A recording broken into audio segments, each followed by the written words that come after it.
तो circuit designing की ये फर्स्ट वीडियो है। सर्किट डिजाइनिंग अब हम स्टार्ट कर रहे हैं। सर्किट डिजाइनिंग का फ्री कोर्स ज्वाइन करने के लिए अभी चैनल को सब्सक्राइब करें। तो अब हम सर्किट डिजाइनिंग सीखेंगे।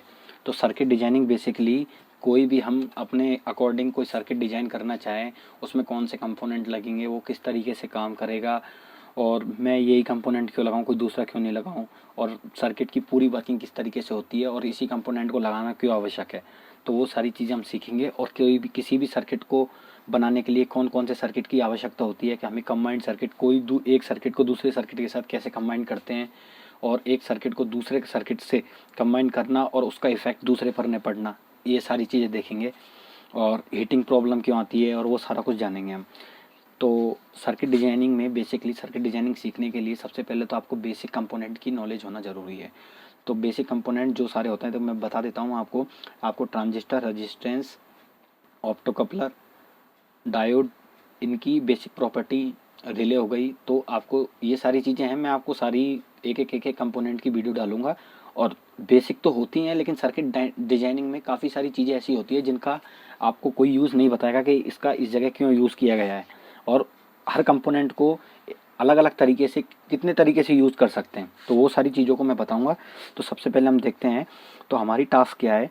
तो टास्क ये है कि ऑडियो सिग्नल से हमें एक डिजिटल आउटपुट, मतलब हमें एक बल्ब, मान लो आप 100 वाट का या कोई भी अप्लायंस जिसे हमें ऑपरेट करना है, तो हमें क्या होगा कि 220 वोल्ट पे चलने वाले कोई भी ऑपरेट को ऑपरेट कर सकते हैं ऑडियो सिग्नल से। ऑडियो सिग्नल क्या होता है? ऑडियो सिग्नल वो होता है कि जैसे हमने कोई भी एम्पलीफायर से ऑडियो सिग्नल दिया, मान लो हमने कोई गाना चलाया, तो कोई गाने से जो सिग्नल, जो गाना चला, तो उसके अकॉर्डिंग क्या है कि रिले वर्क करेगी। ठीक है, तो अब सारा कुछ समझेंगे हम कि तो ये रिले कैसे वर्क करेगी। तो हमने ये सर्किट ही क्यों डिजाइन किया। तो सबसे पहले हमें पूरे सर्किट को डिजाइन करने के लिए ये मेजर करना जरूरी है कि पहले हमारा पूरा सर्किट कितने वोल्ट पे चलेगा। तो फर्स्ट है हमारा सर्किट 5 वोल्ट पे चलेगा, जो कि हमारी कंडीशन हमें दी हुई होती है कि हम पूरा सर्किट 5 पे बना रहे, 12 पे बना रहे, 24 पे बना रहे या 60 पे बना रहे। तो 5 वोल्ट पे हमने सर्किट डिजाइन किया है। तो 5 वोल्ट पे सर्किट डिजाइन किया, तो ऑडियो सिग्नल को हमने लिया। अब ऑडियो सिग्नल का ये फर्स्ट वायर है, और ये पॉजिटिव वायर है, और नेगेटिव वायर ये रहा। तो सर्किट डिजाइनिंग में जो नेगेटिव वायर होता है उसे इस तरीके से लिखा जाता है। तो वो सारे सिंबल, अभी ये फर्स्ट वीडियो, इसमें इंट्रोडक्शन है केवल कि किस तरीके से पढ़ाया जाएगा आपको सर्किट डिजाइनिंग। उसके बाद में आपको पहले बेसिक चीज़ें सिखाई जाएंगी, फिर उसके बाद में आपको सारी इन्फॉर्मेशन दी जाएंगी। तो सबसे पहले हमने क्या किया कि एक ऑडियो सिग्नल लिया, उसमें 220 ओम का रेजिस्टेंस लगाया। ये रेजिस्टेंस हमने क्यों लगाया है? क्योंकि हम जानते हैं कि ऑप्टो कपलर में क्या होता है कि एक एलईडी होती है जो कि एलडीआर पे अपनी एलईडी पड़ती है। तो एलडीआर क्या करता है कि एलडीआर एक ट्रांजिस्टर से जुड़ा हुआ होता है, और वो जो ट्रांजिस्टर होता है वो एनपीएन ट्रांजिस्टर होता है।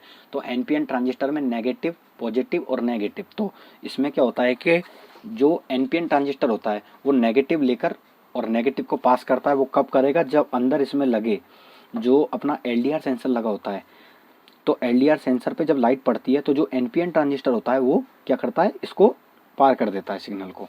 तो जिस तरीके से एक नल होता है, नल को अपन खोलने के लिए क्या करते हैं कि एक टंकी होती है, उसको खोलना पड़ता है, तब पानी आता है इसमें से, और पानी इसके पीछे रहता है सारा। तो यहाँ पे क्या है कि पानी है पूरा। तो पानी क्या है? ये पूरा जो नेगेटिव है, नेगेटिव पूरा पानी, नेगेटिव को इधर जाना है।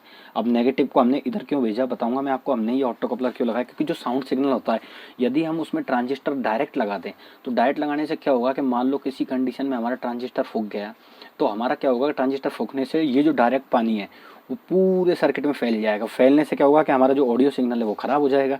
तो हमें क्या करना पड़ेगा कि उस चीज़ से बचने के लिए हम ऑप्टो कपलर लगाएंगे। तो ऑप्टो कपलर क्या करेगी कि एक लाइट होगी, लाइट इस पर पड़ेगी, मान लो फैल भी जाता है तो इस पर तो कोई इफेक्ट नहीं पड़ेगा क्योंकि एलईडी से कनेक्टेड है। तो ठीक है, कोई दिक्कत नहीं है। तो अब हमने क्या किया कि एनपीएन ट्रांजिस्टर जो कि नेगेटिव को पास करता है, तो ये जो सारी चीज़ें हैं कि एनपीएन ट्रांजिस्टर कौन सा होता है और पीएनपी कौन सा होता है, वो सारी मैं आपको आगे ट्रांजिस्टर की एक वीडियो आएगी सेपरेट, आप उस वीडियो को देखें। उसमें मैं आपको पूरा एनपीएन ट्रांजिस्टर और पीएनपी समझाऊंगा। और आप केवल 2 ही ट्रांजिस्टर यूज़ करो, कोई सा भी सर्किट हो आपका, सिर्फ आप 2 ट्रांजिस्टर यूज़ करके सारे सर्किट डिजाइन कर सकते हो। आपको ज़रूरी नहीं है कि आप सारे ट्रांजिस्टर यूज़ करो। ठीक है, तो अभी क्या करेंगे कि यहाँ से जब ये पास होगा, तो अब पास होगा तो ये किसके पास जा रहा है? ये अगले ट्रांजिस्टर के पास जा रहा है। तो अगला जो ट्रांजिस्टर है वो है पीएनपी ट्रांजिस्टर। तो एनपीएन ट्रांजिस्टर कौन सा होता है और पीएनपी ट्रांजिस्टर कौन सा होता है, इसको पहचानने के लिए जो इन पे नंबरिंग होती है, इसकी हम डेटा शीट जब नेट पे चेक करेंगे तो वो हमें बता देते हैं कि एनपीएन कौन सा होता है और पीएनपी कौन सा होता है। तो 220 ओम क्यों दिया है? क्योंकि बेस पे जो वोल्टेज जाती है वो कम वोल्टेज जाती है, और कम वोल्टेज देना ज़रूरी होता है, नहीं तो क्या होता है ट्रांजिस्टर शॉर्ट हो जाता है। तो इसलिए हमने 220 वोल्ट 220 ओम का रजिस्टेंस लगाया। 220 ओम का ही क्यों लगाया? क्योंकि हमारा जो पूरा सिस्टम है वो 5 वोल्ट पे वर्किंग है। ओम्स लॉ के अकॉर्डिंग यदि हम देखें तो 220 वोल्ट सफिशिएंट होते हैं रजिस्टेंस, ठीक है। तो यदि इस जगह 12 होता तो इस जगह हम 1K कर देते इसको, ठीक है। तो अब हम क्या करेंगे कि इस रजिस्टेंस को क्यों लगाया और इसको क्यों लगाया अब जानते हैं, चलो ठीक है। तो अब हमें क्या करना है कि हमें एक सिग्नल चाहिए कि भाई एलईडी यहाँ से जली, और जब एलईडी जल रही है तो वो क्या कर रही है, जब ऑडियो सिग्नल आ रहा है तो वो ब्लिंक हो रही है, जल रही है, तो वो किस अकॉर्डिंग जल रही है, जिस अकॉर्डिंग ये ऑडियो सिग्नल आ रहा था उस अकॉर्डिंग ही हमारा ट्रांजिस्टर ऑपरेट हो रहा है। तो अब हमने एक ट्रांजिस्टर को तो ऑपरेट करा दिया, अब इस ट्रांजिस्टर से क्या कर रहे हैं, अब इस ट्रांजिस्टर से आप यदि डायरेक्ट रिले कनेक्ट करोगे तो वो आपकी वर्क नहीं करेगी।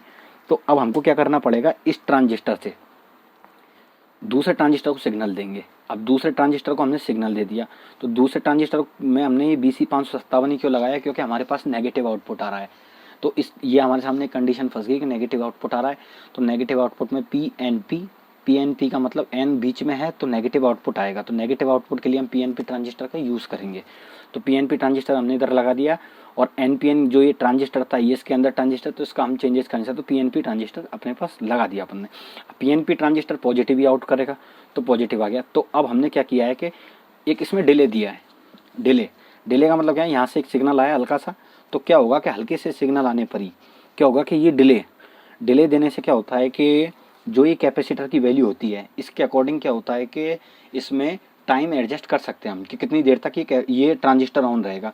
हम जानते हैं कि ट्रांजिस्टर के बेस पे जब हम करंट देंगे तब क्या होगा कि ये ऑपरेट करेगा, इस सप्लाई को यहाँ से ये पास कर देगा, क्योंकि हमने रिले को क्या किया, डायरेक्ट पॉजिटिव सप्लाई दे दी। अब रिले को नेगेटिव सप्लाई भी तो चाहिए होगी, तो नेगेटिव सप्लाई हमने क्या किया, BC547 ले लिया। 547 क्या है, नेगेटिव NPN ट्रांजिस्टर होता है। तो NPN ट्रांजिस्टर में क्या होता है कि नेगेटिव दिया जाता है, तो ठीक है, नेगेटिव हमने डायरेक्ट ग्राउंड से दे दिया यहाँ से नेगेटिव, ठीक है। तो अब नेगेटिव तो हमने ग्राउंड से दे दिया, अब इसको पॉजिटिव वोल्टेज चाहिए होता है। तो अब हम क्या करेंगे कि पॉजिटिव वोल्टेज जो हमने हमारा ऑप्टोकपलर से वो ट्रांजिस्टर आया था तो वो हमने वैसे भी PNP लगाया था, तो PNP लगाया था तो वहाँ से पॉजिटिव वोल्टेज मिल रही है, तो वो इसमें चली जाएगी। तो हमने 10K का रजिस्टेंस क्यों लगाया ये बताऊँगा मैं आपको। तो 10K का इसलिए लगाया, तो अब हमें क्या करना है कि इसे थोड़ी देर रोक के रखना है। तो थोड़ी देर रोक के रखने के लिए हम क्या करेंगे भाई, हम जानते हैं थोड़ी देर तब रुकेगा ये, तब बेस थोड़ी देर रुके, बेस पे थोड़ी देर तक करंट जाता रहे। तो बेस पे थोड़ी देर तक करंट कब जाएगा, जब हम क्या करेंगे कि एक कैपेसिटर लगा दें इस पे जो थोड़ी देर करंट को स्टोर कर ले। तो हमने क्या किया कि कैपेसिटर लगा दिया। तो कैपेसिटर आप जितना मतलब करंट स्टोर कर सके, तो करंट मतलब कौन सा कैपेसिटर ज़्यादा करंट स्टोर कर पाएगा, जिसका माइक्रोफैरेड ज़्यादा होगा। और वोल्टेज आप बोलोगे वोल्टेज क्या ले, तो वोल्टेज हमने 5 वोल्ट दिया है, तो आप 5 वोल्ट से ऊपर ले सकते हो, 16 ले सकते हो, 50 की तो जरूरत ही नहीं है हमें, क्योंकि हम 5 वोल्ट पे काम करें तो 16 वोल्ट तक काफ़ी है। और 25 भी ले लो आप, कोई दिक्कत नहीं। तो माइक्रोफैरेड आप जितना बढ़ाओगे इसका टाइम उतना ही बढ़ता जाएगा। तो माइक्रोफैरेड में हमने क्या किया है, कैपेसिटर के नेगेटिव पॉइंट को इससे कनेक्ट कर दिया और पॉजिटिव को इससे कनेक्ट कर दिया। तो अब क्या हो रहा है कि जब यहाँ से पॉजिटिव वोल्टेज आई, नेगेटिव से तो कनेक्ट ही है, तो पॉजिटिव वोल्टेज आई सीधी इसके अंदर गई, तो कुछ पॉजिटिव वोल्टेज इसके अंदर भी चली जाएगी, इस जो कैपेसिटर लग रहा है। तो इसके अंदर जाने से क्या होगा, ये चार्ज हो जाएगा। तो अब क्या होगा, मान लो ऑडियो सिग्नल बंद हो गया, ये इसने देना बंद कर दिया करंट, लेकिन इसके अंदर अभी चार्ज है, तो ये क्या करेगा, यहाँ देने की कोशिश करेगा, यहाँ देने की कोशिश करेगा। जब ये सिग्नल जाएगा अपना यहाँ से टोटल, जैसा कि मैं आपको बता रहा, यहाँ से अब सिग्नल जाएगा तो ये ट्रांजिस्टर ऑन हो जाएगा और ये रिले ऑपरेट हो जाएगी। अब ये कब तक जाता रहेगा सिग्नल, जब तक ये डिस्चार्ज हो जाएगा। तो समझ गए आप इस चीज़ को। अभी इस जगह में बैटरी लगा दूँ कोई, मान लो, तो बैटरी क्या होगी, बैटरी कितनी देर तक चार्ज रहेगी और उसको कितना देर तक चलाती रहेगी। तो इसलिए हमने इस जगह कैपेसिटर लगाया, ठीक है। और डायोड क्यों लगाया, डायोड क्या है कि रिले बैकअप करंट मारती है, जिससे क्या होता है कि हाई वोल्टेज आते हैं, जिसके कारण सर्किट खराब होने के चांस बनते हैं। तो ये सारी चीज़ें मैं आपको रिले में समझाऊंगा। तो जैसा कि हमने पूरा सिग्नल देखा, तो एक बार हम पूरा देख लेते हैं। सबसे पहले हमारा क्या हुआ कि जो ऑडियो सिग्नल है उसको हमने 220 ओम से निकाला, क्योंकि हमारी एलईडी नहीं फूक जाए। फिर 220 ओम से इसलिए निकाला, इसके ऑप्टोकपलर को इसलिए लगाया ताकि ये एलईडी से केवल हमारा जो लोड है एलईडी पर पड़े, न कि पूरे सर्किट पर। तो ऑडियो एम्पलीफायर हमारा कभी ख़राब नहीं होगा। तो अब हम क्या करेंगे कि उससे इसको चलाएंगे ट्रांजिस्टर को। तो इसके अंदर के जो ट्रांजिस्टर है वो NPN ट्रांजिस्टर होता है। तो NPN ट्रांजिस्टर क्या करेगा, नेगेटिव पास करेगा। और नेगेटिव हमें किसको देनी है, नेगेटिव हमें इसको देनी है जो PNP ट्रांजिस्टर है। तो PNP ट्रांजिस्टर हमने क्यों लिया है, क्योंकि हमें पता है कि हमें एक डिले भी देना है ऊपर, जो हमें डिले रखना है इसका। तो डिले में क्या है कि हमने एक BC547, आप चाहो तो 557 भी लगा सकते हो, तो फिर उसमें थोड़ा सा आपको चेंजेस करना पड़ेगा। तो वो सारी चीज़ें कैसे करेंगे वो सारा कुछ मैं आपको बताऊंगा, ठीक है। तो अब जैसे डिले दोगे आप, तो डिले देने के लिए आपको क्या करना पड़ेगा कि 547 ट्रांजिस्टर लगा दिया, इसमें कैपेसिटर लगा दिया जो मैंने आपको वर्किंग बताई थी। और फिर उसके बाद में जब पॉजिटिव सप्लाई इसके अंदर जाएगी तो इसको कैपेसिटर के अंदर भी जाएगी और ट्रांजिस्टर के अंदर भी जाएगी। तो कैपेसिटर के अंदर कंटिन्यू जाती रहेगी। जब ऑडियो सिग्नल आना बंद हो जाएगा तो ये सारा फंक्शन बंद, ये पूरा बंद, और बस इसके अंदर पॉजिटिव सिग्नल रह जाएगा। तो ये क्या करेगा, उस टाइम पे ये इसको चालू कर देगा। तो ये जब चालू हो जाएगा तो ये हमारे रिले ऑन हो जाएगी। तो ये कब तक ऑन रहेगी, जब तक ये चार्ज रहेगा। तो ये जैसे डिस्चार्ज हो जाएगा तो ये भी ऑफ हो जाएगी। तो जैसा कि हमने सर्किट डिजाइनिंग में समझा कि किस तरीके से ये सारा सर्किट हमने डिजाइन किया, तो अब हम कौन से कंपोनेंट को क्यों लगा रहे हैं वो आपने जान ही लिया। तो अब मैंने इसे ही क्यों लगाया, कोई दूसरा क्यों नहीं लगाया, तो वो सारी वीडियो को हम नेक्स्ट एपिसोड में देखेंगे। तो तब तक के लिए बाय बाय। चैनल को सब्सक्राइब कर लें प्लीज़।